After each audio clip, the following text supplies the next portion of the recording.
As parents, we all want our kids to succeed at school, at university, and to step boldly into the world beyond. But right now, grades alone are not enough. Did you know that 90% of students are applying to university with the same high predicted grades? UCAS have just gone and completely changed the personal statement, and employers, well, they want to see a lot more than academic achievement. So, what are we going to do?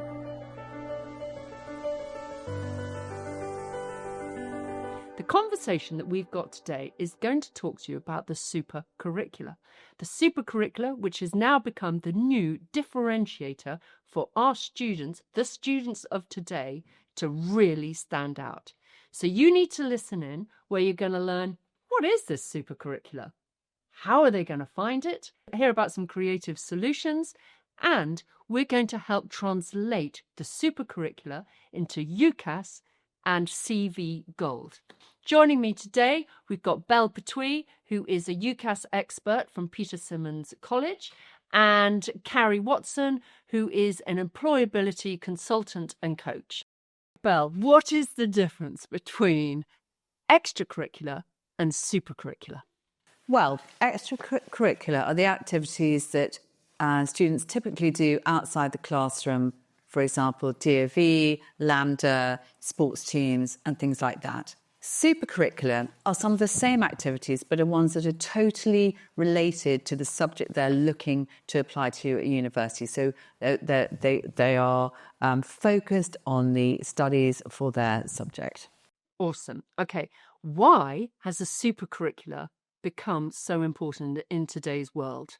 Well, with higher grades and higher competition for universities, coupled with the fact that universities have now changed their personal statement this year to 3 questions, what they're really looking for is, what is the journey of the student to get to the point where they want to study this course, and have they come to the conclusion that this is the right course for them?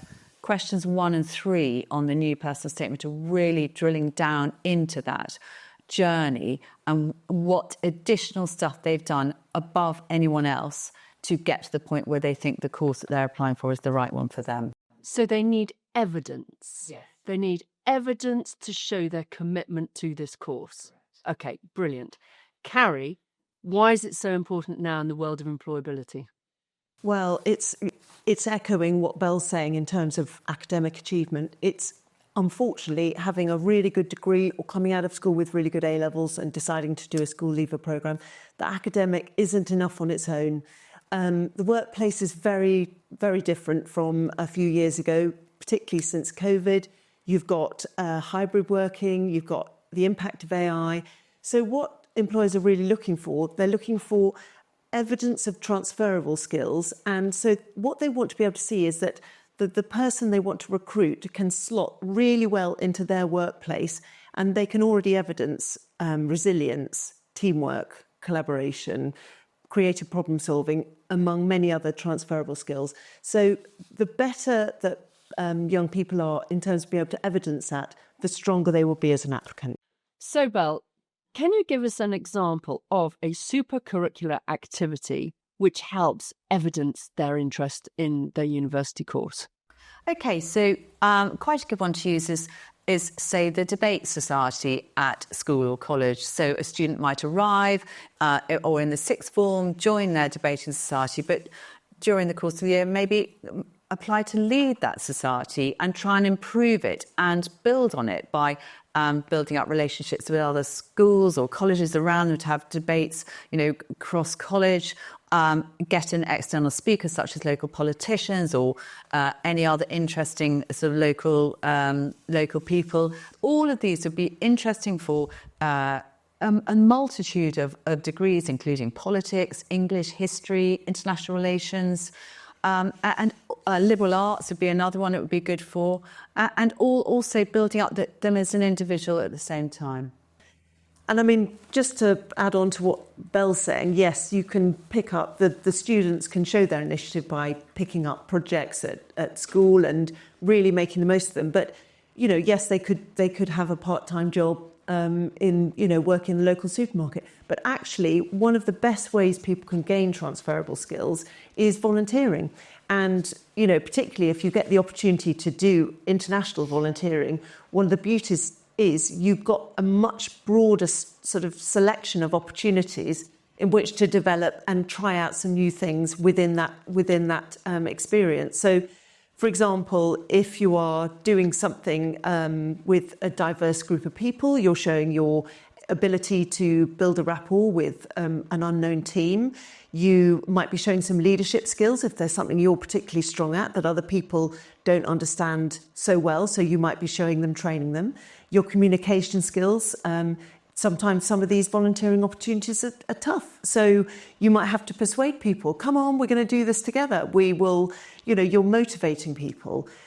So what's fantastic is there are multiple ways that young people can build up these transferable skills, which are incredibly useful for UCAS, but also ultimately in terms of their employability journey. So the earlier they can start thinking about it, the better. And then I'm hoping they will start to layer on these as they develop through their lives and through university, if that's the route they take, in order to create the most impact for themselves.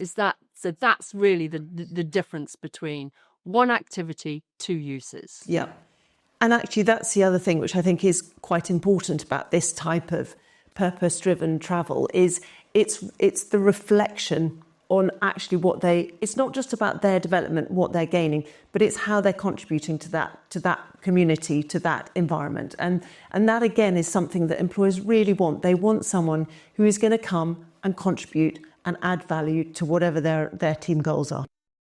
In response to the demand for more creative supercurricular activities to make students stand out amongst their peers, we enhanced our Kenya expedition for the under-18s and now developed an international volunteering diploma.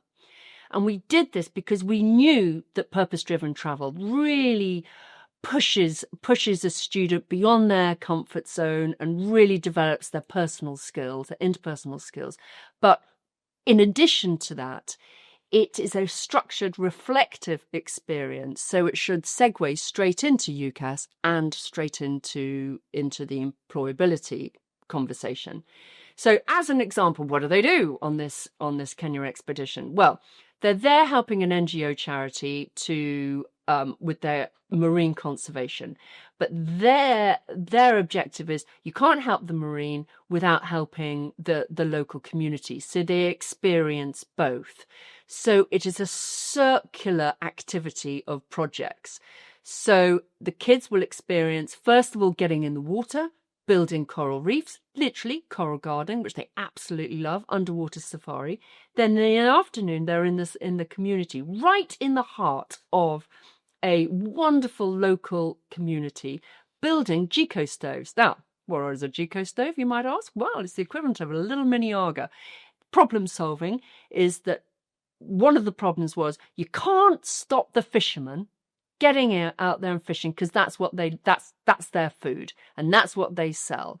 So if you build this Geco stove, yes, it's really efficient, wonderful. People don't have to, helps deforestation, etc., etc.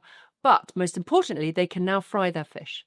Okay, and in frying that one fish, they reduce the amount of catches that they need. Okay, so you've got the gist of what they're all going to do. So, Belle, how would you use that for a supercurricular, example?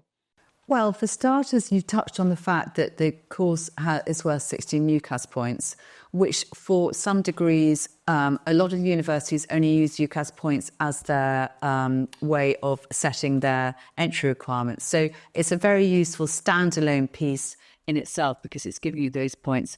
But it's so much more than that, because if you park the 16 points for a minute, it's actually... You can make that example, it's relevant to a degree in marine biology, a degree in economics, a degree in business, geography, environmental science, to name 5 subjects. And each student will get some different experience from it that they can pull out, reflect on in their diploma, but then write about as part of their section 3 and their personal statements, saying, what else have you done to enhance your application? What other experience have you had? Well, they've made they've planted coral. They've worked in the sea. They've actually, if they applied for marine biology, they've actually worked in the environment that they're trying to work in their future. They can talk in real terms, and then they can read around that subject when they get home to get even more understanding of it. So it's a sort of two-pronged fork in terms of benefit to the student. So for those universities who don't take UCAS points, it doesn't matter. There's still a reflective, academic, intellectually some curious bit of research they're doing whilst they're there that they can apply to Section 3 of their UCAS form and potentially Section 1. Perfect. Carrie, how would they use that on their job CV? Well, I mean, those are two lovely examples for them to build in terms of a piece of storytelling. So, for example, go back to this workplace, what they're looking for. If we, on the one hand, will look at the marine conservation element, this is such a good example of where a group of young people who don't know each other, they've got to create rapport, they're trying to achieve a target, they're doing this marine conservation, they've got to work together in sometimes challenging conditions. So it's a really good example of where they get the confidence in their ability to work as a team to understand what true collaboration is.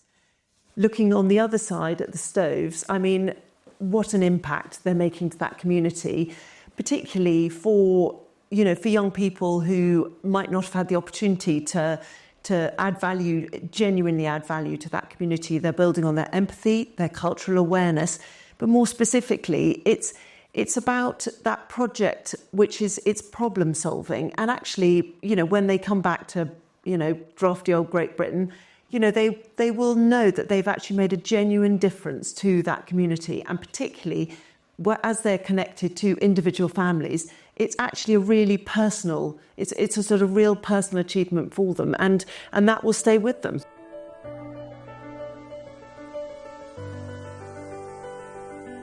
So now you've heard how important the supercurricular is for setting your child up for success. So what are your next steps? Well, two things. You can either download our brochure or just get in contact.